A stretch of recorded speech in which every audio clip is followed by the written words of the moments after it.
Bonjour à tous, Nava Elmi, avocate en immigration au Canada. On va se pencher aujourd'hui sur le programme de l'Alberta ou l'un des programmes de l'Alberta pour entrepreneurs.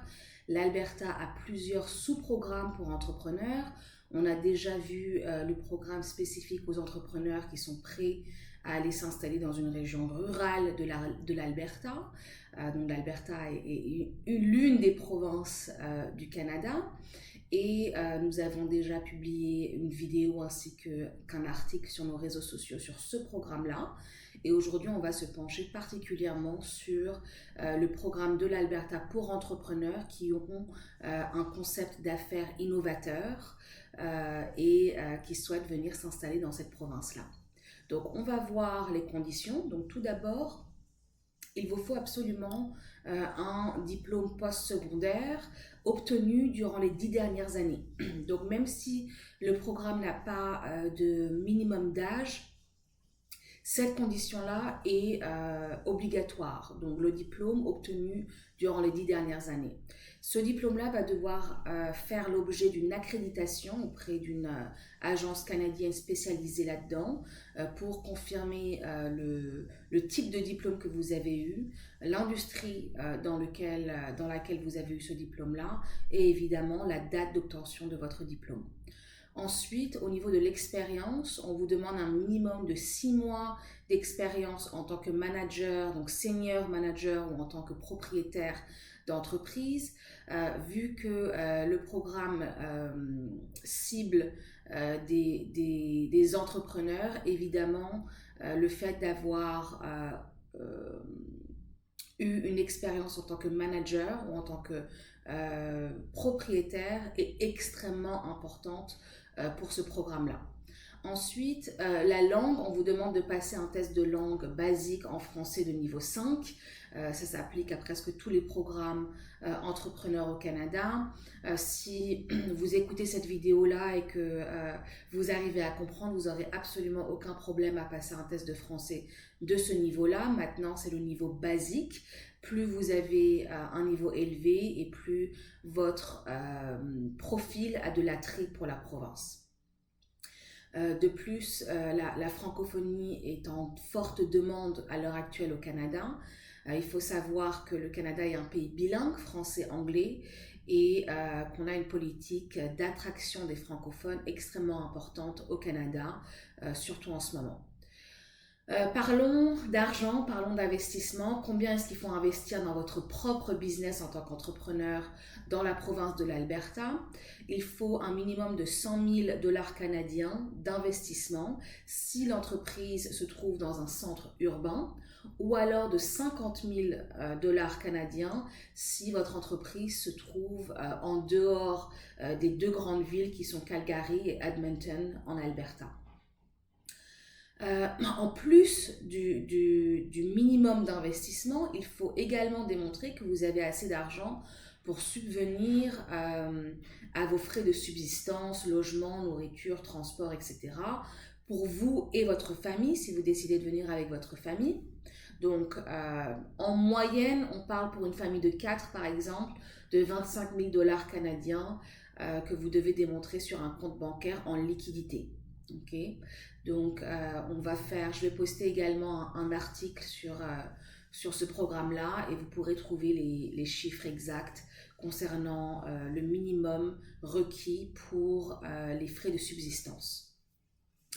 Maintenant, dès le début, j'ai mentionné que ce programme-là est pour les entrepreneurs qui ont une idée innovatrice, un concept d'affaires innovateur, mais ce concept-là doit absolument être dans un secteur en particulier. Donc tout d'abord la technologie, aérospatiale, services financiers, énergie, agriculture, tourisme, sciences de la vie et pharmaceutique. Donc vous devez absolument avoir un concept d'affaires qui rentre dans ces industries-là. Notre cabinet se charge de faire une étude de marché et de vous proposer des concepts d'affaires qui sont en lien avec évidemment les demandes, les besoins de la province, mais également votre propre cursus scolaire et expérience de travail. Donc si par exemple vous êtes pharmacien, bon, le domaine pharmaceutique semble aller de soi. Si vous avez travaillez dans le milieu de la technologie et que vous travaillez déjà sur un projet de start-up par exemple, ça pourrait être également une avenue viable, mais c'est à nous évidemment de revoir et d'analyser le marché, de le comparer avec votre profil et de vous revenir avec des propositions de concept d'affaires. Maintenant, parlons des étapes. Qu'est-ce qui se passe de A à Z sur ce type de programme-là? Tout d'abord, il faut commencer par une consultation avec notre cabinet d'avocats pour qu'on puisse revoir votre éligibilité, la faisabilité de votre projet au Canada, que ce soit par le biais de ce programme-là ou d'un autre programme. Ensuite, il faut travailler sur le concept d'affaires. Il faut que notre cabinet rédige avec votre aide un plan d'affaires, des prévisions financières également et ce qu'on appelle un pitch deck. Donc pitch deck, c'est un terme qui est utilisé dans le milieu de la tech, mais pour faire simple, c'est juste quelques pages qui récapitulent votre plan d'affaires.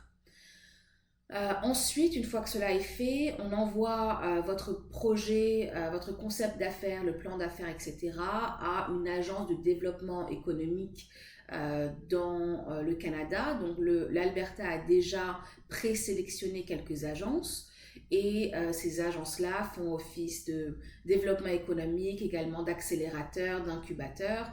Donc elles ont la capacité de lire un plan d'affaires et de décider si ce plan d'affaires-là est faisable. Une fois que cette compagnie-là a revu le plan d'affaires et confirme la faisabilité du projet, elle émet une lettre de recommandation. Donc cette lettre de recommandation-là est extrêmement importante pour la province qui évidemment va la revoir et va se reposer sur cette recommandation-là pour dans l'idéal, émettre un avis favorable sur votre dossier. Mais pourquoi je dis dans l'idéal? Parce que ce n'est absolument pas le seul document qu'il va falloir déposer à la province. Il faut déposer votre CV, votre cursus, vos preuves d'expérience professionnelle et votre scolarité, mais également la preuve de votre capacité financière.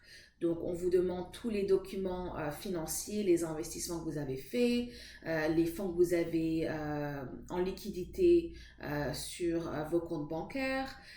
Si vous avez un portfolio, on demande vraiment on souhaite avoir une visibilité complète sur votre capacité financière, sachant que si les documents ne sont pas suffisants, ou à la discrétion de la province peut très bien vous demander d'aller faire valider votre avoir net par un cabinet comptable agréé canadien. Okay? Donc on préfère toujours donner plus de documents à la province que pas assez et devoir passer par cette étape-là. Rien d'extraordinaire, c'est juste que ça va prendre plus de temps évidemment de passer par l'avoir net accrédité par un cabinet comptable. La province revoit le tout, nous dit que tout est bon et ensuite vous devez signer un contrat entre vous et entre la province qui confirme votre obligation de venir vous installer dans la province et d'ouvrir un business et d'opérer ce business-là dans la province et le lieu que vous aurez sélectionné, la ville que vous aurez sélectionnée. Vous allez ensuite venir avec un permis de travail au Canada. Le permis de travail est valable pendant 2 ans. Donc, soit vous pouvez venir seul, soit vous pouvez venir accompagné de votre conjoint-conjointe et de vos enfants de moins de 22 ans. Donc, votre conjoint ou conjointe obtiendra également un permis de travail et vos enfants des permis d'études. Ces permis-là sont valides pendant 2 ans. Vous avez... une fois que vous opérez, donc vous venez au Canada, vous ouvrez le business et vous avez 12 mois pour faire votre investissement dans votre business. Donc, on a parlé de 100 000 minimum ou de 50 000 minimum, dépendamment de la localisation de votre business en Alberta, région urbaine ou hors des régions urbaines. Et une fois que vous avez opéré votre business pendant au moins un an, 12 mois d'affilée en continu, là on peut déposer une demande de résidence permanente au Canada. Donc, maintenant, parlons des temps de traitement. Combien de temps ça met tout ça? Dès le début où on commence la demande de résidence, la demande sous le programme entrepreneur, jusqu'à votre arrivée au Canada, ça nous met au moins un an. Plus un an d'opération de votre business au Canada, plus ensuite un an de temps de traitement pour la résidence permanente. Donc, en gros, vous devez compter environ 3 ans pour obtenir la résidence permanente au Canada, plus ou moins à partir du moment où on commence la procédure avec le cabinet. Évidemment, ça va dépendre de votre rapidité, à quel point est-ce que vous allez être à l'affût de nos emails et de nos demandes pour rassembler tous les documents dont on a besoin. Maintenant, ce que les clients nous demandent le plus, c'est quels sont les avantages du programme, et il y en a beaucoup, raison pour laquelle ce programme-là a beaucoup de demandes. Tout d'abord, il est possible d'avoir un partenaire d'affaires, idéalement minoritaire.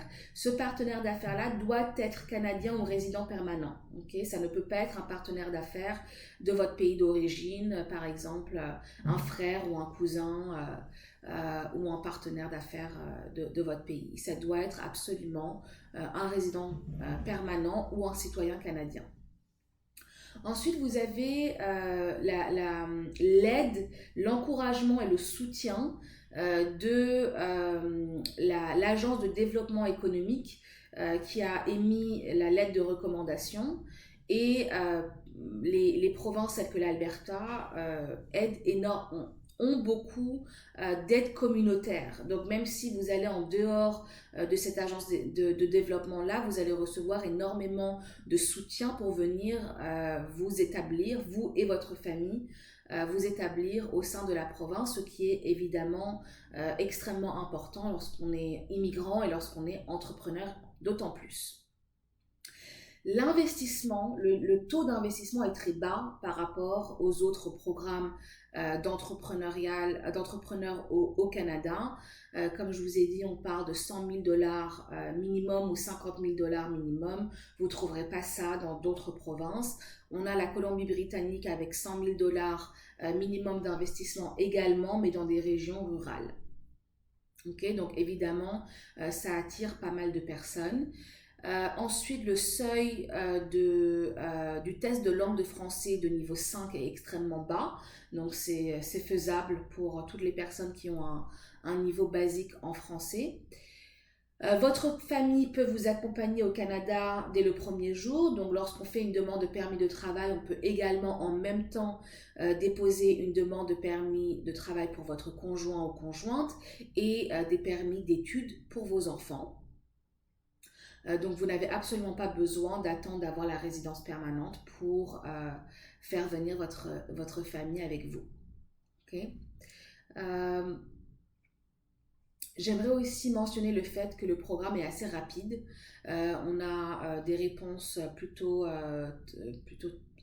les temps de traitement sont rapides au niveau de la province, ce qui est évidemment un point extrêmement important pour certains de nos clients qui souhaitent accélérer leur immigration au Canada. Parfois, on a également des clients qui ont des enfants qui vont avoir 22 ans dans les 1 à 2 années.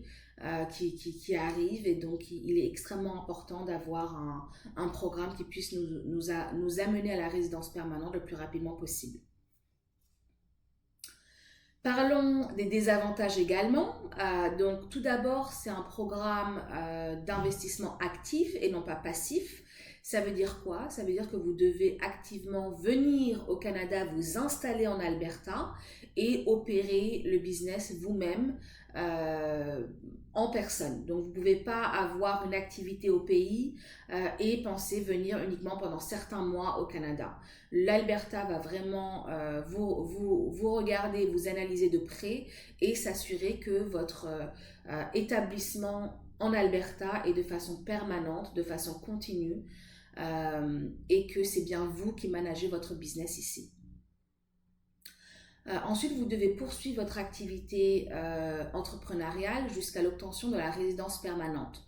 Donc, si ça nous met 3 ans pour obtenir la résidence permanente, vous devez opérer votre business jusqu'à ce moment-là. Okay?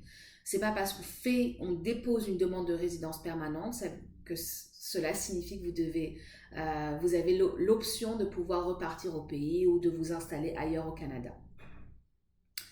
Ensuite, nous demandons énormément de documents de votre part. Donc, on sait bien que parfois, dans certains pays, c'est difficile de rassembler certains documents. Beaucoup de documents ou beaucoup de contrats se font verbalement. Les payes se font en cash. Donc, ça peut être parfois difficile de retracer l'historique. Mais il va falloir faire de votre mieux pour nous envoyer les documents dont on a besoin parce que la province se focalise et se base sur ces documents-là pour pouvoir émettre une décision. Donc, on demande toutes vos expériences professionnelles, comme je l'ai mentionné, tous les diplômes de scolarité depuis le post-secondaire, depuis l'université, avec les relevés de notes. On demande les états financiers si vous avez des business. On demande les taxes.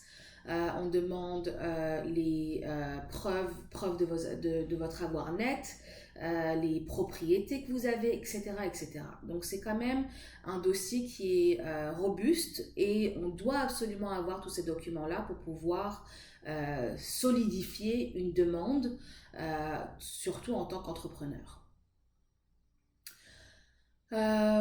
Ensuite, même si, alors là on a beaucoup de questions par rapport au domaine technologique, vous devez absolument avoir un pied-à-terre et une adresse et une localisation physique en Alberta. Okay? Ça peut pas être un business en télétravail. Vous ne pouvez pas travailler depuis votre pays d'origine et avoir juste une entreprise qui est incorporée, qui est enregistrée au Canada. Vous devez absolument faire votre business, opérer votre entreprise depuis une localisation physique, un emplacement en Alberta. Okay. Maintenant, les chances de succès, comment les augmenter? Très important. Tout ce que j'ai mentionné jusque-là, c'est vraiment le minimum. Le minimum d'investissement, le minimum de tests de français, etc., etc. Plus vous allez avoir un test de français élevé, plus vous allez avoir un niveau d'investissement élevé, plus vous allez créer des emplois au Canada, excusez-moi, plus vous allez créer des emplois au Canada, plus votre entreprise va apporter des avantages importants pour les Canadiens et plus évidemment votre concept d'affaires va avoir de l'attrait pour la province. Donc tout ça c'est très bien et ensuite il faut évidemment pouvoir mettre tout ça à l'écrit dans un plan d'affaires. Le plan d'affaires doit être solide, donc évidemment notre cabinet vous aide de A à Z sur ce pilier-là, mais ça ne change pas que l'Alberta et ensuite le gouvernement fédéral va se pencher de très près sur la faisabilité de votre concept d'affaires dans la province. Écoutez, c'est à peu près tout pour la vision d'ensemble de ce programme-là. C'est un programme qui a qui a beaucoup d'attrait, premièrement pour la rapidité, mais aussi pour son seuil d'investissement qui est plutôt bas, et également le fait que il n'y a pas forcément d'entretien avec un agent un officier d'immigration. Vous n'êtes pas obligé de venir au Canada pour faire une visite exploratoire en personne, alors que certaines provinces le demande, et donc ça retarde. Vous devez avoir un visa si vous avez besoin, dépendamment de votre pays de citoyenneté, et évidemment ça retarde un petit peu les temps de traitement. Si vous avez pour objectif de venir vous installer au Canada en tant qu'entrepreneur, que ce soit en Alberta ou pas, n'hésitez pas à contacter notre cabinet. On conviendra d'un moment pour avoir une consultation et pour rentrer en détail dans votre profil et votre projet d'installation et d'affaires au Canada. Merci beaucoup.